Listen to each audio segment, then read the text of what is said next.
All right, let's talk about Forspoken for a second. The main thing that was really irking me about this game the most, I'm talking over everything else. Like the number one problem I had with this was literally the actress. The girl who voiced this character honestly was like so atrocious, and it was just like the worst like dialogue I've heard in a while, and it pretty much just let me know, you know what, this game probably is not for me. The only reason I feel that way is just because of the voice acting and the voice actor, and I don't want to throw her under the bus too much, but honestly that made it so much worse. If you take that away from this game, it's like 10% better. That's how bad it was. But I could talk about a lot of other things right now, but yeah, that's the main thing that really made me like not like this game. But overall, I really don't like this game. What's up, everybody? This is Supreme King back again with another video. I just want to talk about Forspoken real quick. I got to play pretty much just the demo. I'm honestly not going to buy this game. It's not really a game for me. Like I was saying before in my intro, the voice acting is like the main thing that I didn't like. For some reason, this girl was just cussing like a sailor, like every little chance she got. Fuck off! Fuck! I'd say now's the time to strike. No shit. And it just didn't fit. It didn't fit what I was seeing on screen, and I was really annoyed with it, to be honest with you. I was just like, whatever, she got sucked into this world and it's everything that's going on, but it was just like, it did not fit. And she's just like mad because her little magic spells was not working sometimes, or it was not enough to fight the enemy. And you'll see on the screen, it'll say something like resistance or resisting. And she was just mad. And then she's talking to her bracelet. The bracelet kind of sounds like Vision from the MCU in a way. I do feel pain, you know. Let me guess. Mentally at least. You know me so well. What one might call a gaggle of troublemakers. Weak ones hunt in packs, huh? It's kind of funny, but it's so cringe.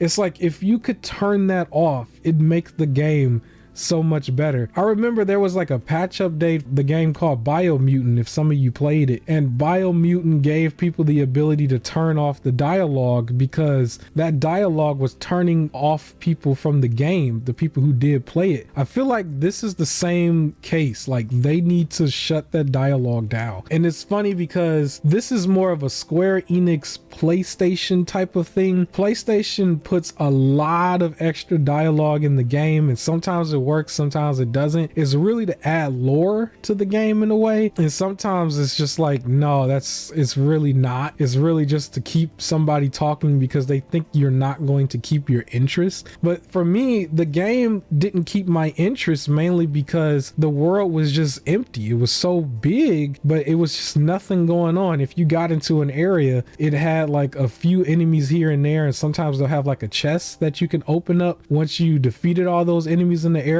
which right away, I mean, that gave me Breath of the Wild vibes, right? But it was just done in a whole nother way, where even if you went in a certain area, you never found any like actual living people in the area. Now, yes, I do have to also, you know, give the disclaimer that I'm really still just talking about the demo, but isn't a demo supposed to give you the reason to want to buy the game? You know, so if you're going off of a demo, it should give you enough to say, yo, I really want to buy this. I really want to buy this game. And the demo didn't do that. It made me want to go in the opposite direction. There were moments where I was only about close to an hour into it. The demo I really only played for about an hour and a half to 2 hours. Once I got really close to that 1 hour mark, I was already sick of hitting the same enemies over and over again with my attacks. I was just like not into it, and I'm not a big fan of the magic builds overall anyway. Like I'm more of a melee type slasher person where I like to get right up close to the enemy and slash them up, and obviously this isn't that type of game, and I kind of knew that going into it, but it really started to stand out after a while, where really you had to create as much distance as you can and shoot everybody from afar. And it's just projectiles. Some of them look good, some of them don't, and it was just really not that fun.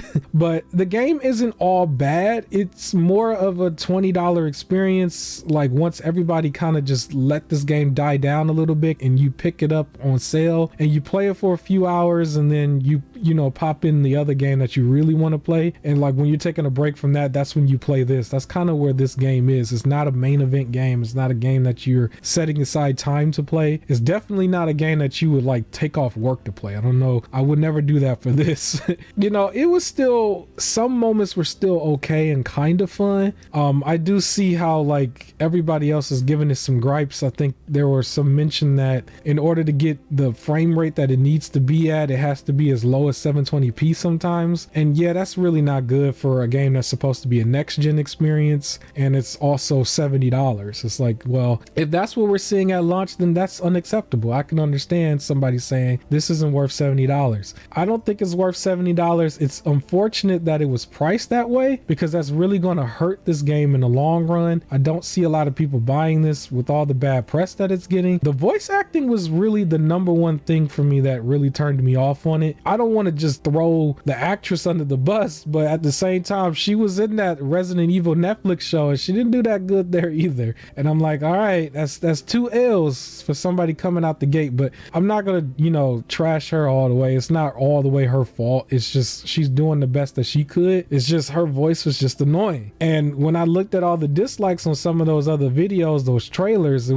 was really because of her, and then, you know, the game itself a little bit, but it was turning people off. I guess it definitely turned me off a little bit. The game not having a lot of review codes out there is a little sketchy, I will admit it, but at the same time, certain games still got better over time. I'm not sure if this will get better over time for me, but it might get better over time for you. So I would say definitely just wait for a sale on it. Other than that, man, I don't like the formula that they were using, which was really kind of in the PlayStation template type of formula where you really just walk and talk a lot. Like in this game, it was really apparent because the world was like really empty. So you're running and walking a lot. If you run into anything, it's just like random wizards in the area, or like even a deer at some point, or a big elk. And it's like, it just didn't do it for me. Her boost running ability is like what you use to dodge, and it doesn't feel satisfying to get the dodge because you don't feel like you dodged it perfectly. Even though sometimes she'll do her little flip move, it just doesn't feel crisp. It doesn't feel satisfying, and it was just unfortunate. But another couple things that really annoyed me was like there's this really cool projectile that you throw out that's like this big firewall, and honestly, as good as it looks, it works against you more than it works for you, because you could miss completely. You could miss that firewall completely, and that's what I did at one point. There was a point where I was fighting like these little alligators, I guess, and there was a bunch of them there, and I was like, okay, I'm about to throw this firewall on them, right? And it's gonna torch all of them. But because the firewall went out and it went up so high, I couldn't see around it, so it completely cut off my view from the enemy that was right then and there. And then when I peeked around it, they were just like kind of standing there, or just like right next to the fire, but the fire didn't hit them. Like I completely missed that fireball. And that's happened more than once with some of the other enemies that can attack you back that wasn't just animals in the area, and you wouldn't know because the firewall was so large that it cut off your viewpoint. And then next thing you know, they're attacking you, and it's just like, I thought I just torched you, but I guess not. And so that was like one of her better looking moves that they gave you right away. Yeah, it was just unfortunate. It didn't feel satisfying. I'm not really a big fan of birds, but they had like birds like,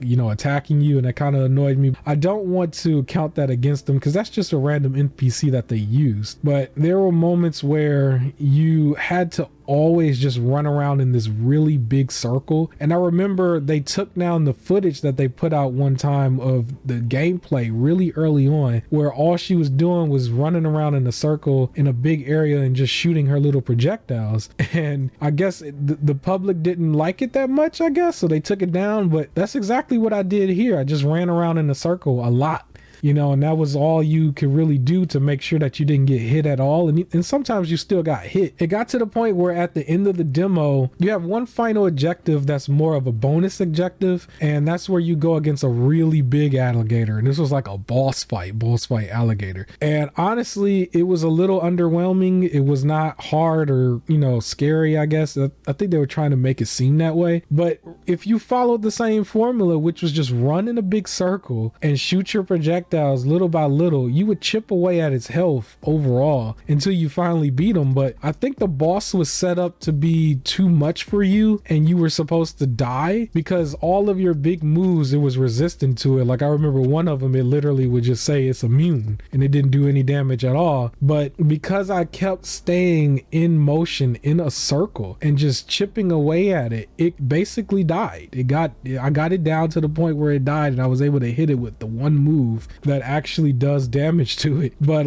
it was underwhelming because when I think about the footage that they showed before and then me playing that one, I felt like a lot of the game was going to be the same way. If you just keep in motion in a circle, keep moving around and keep hitting the boost button to dodge, you probably shouldn't get hit unless your enemy has like a really big projectile that just is hard to dodge. I guess you really shouldn't get hit unless you're in a small closed area. That was a big area where you're fighting that big alligator, I guess, and so it just wasn't, it was an underwhelming fight. I didn't feel like it was really hard at all. If you are somebody who played maybe God of War Ragnarok recently or any Souls game, basically, like this was like a breeze. It was no challenge whatsoever. You knew exactly what to do from the start, and you know, I beat him in the first go. It wasn't hard at all.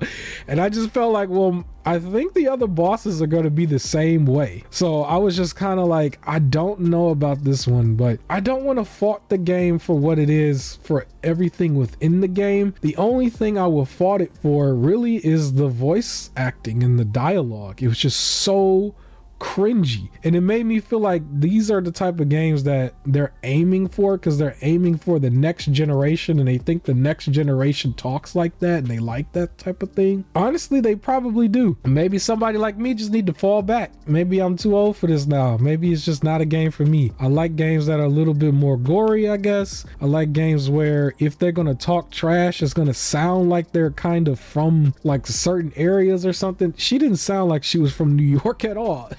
I was like, where's the New York accent? Like, you couldn't have found somebody who's actually from Brooklyn or like somewhere like that. Like, it didn't feel like you found somebody from there. Like, I mean, no disrespect to the actress, but it's the second L she took. Just for me, that's how I feel. It's the second L she took. She did not do good in Resident Evil on the Netflix show, and she didn't really do good here. It was so cringy. And so it is what it is. This game is not a buy for me. I would probably only play it if it's a PS Plus game, or like I said, it somehow ends up on Game Pass, either PS Plus or Game Pass, or if it is $20 or less on sale and you just run it through your Black Friday list and just like, hey, here's another game on sale, I might try it then. Other than that, man, not at $70. Absolutely not. I'm sorry. It's just not that good. As far as like the review codes and everything, I don't think you really needed to wait for people to do their review codes of that, like, or their reviews of the game or whatever. If you just looked at all the trailers and you looked at the gameplay footage that they showed and took down, and then from the demo itself, you already know this ain't really the game. It's just not it. It's just not it. That is what it is. I think it works against the game that it was priced at 70, because that's going to turn even more people away. But maybe the game would have survived a little bit longer at 60, you know, maybe, because you wouldn't put that pressure on it. But the $70 pressure is too much for this one. It's just too much for this one. It's too much for me, unfortunately. The dialogue just makes it a no. The dialogue itself,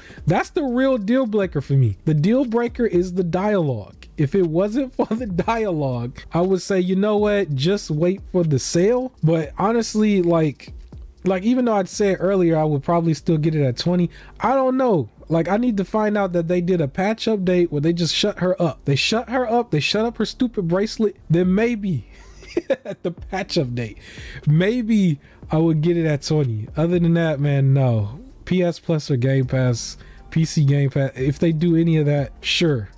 Buying it? No, I'm sorry. This video probably is long enough as it is. Yeah, 18 minutes. I'm gonna chop that down. It's not gonna be 18 minutes, but that's all I got for you here. Leave a like on this video. Let me know if you want to buy this game, if you're still interested in it. Let me know if I don't know what I'm talking about. If you had a blast with it in the comment section, please let me know. Other than that, I will see you on the next video. Peace.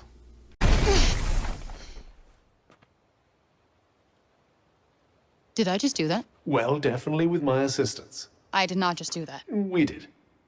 I just moved shit with my mind. Perhaps our connection has somehow awoken some abilities. I just moved shit with my mind. I just keep hearing I. I just move shit with my freaking mind!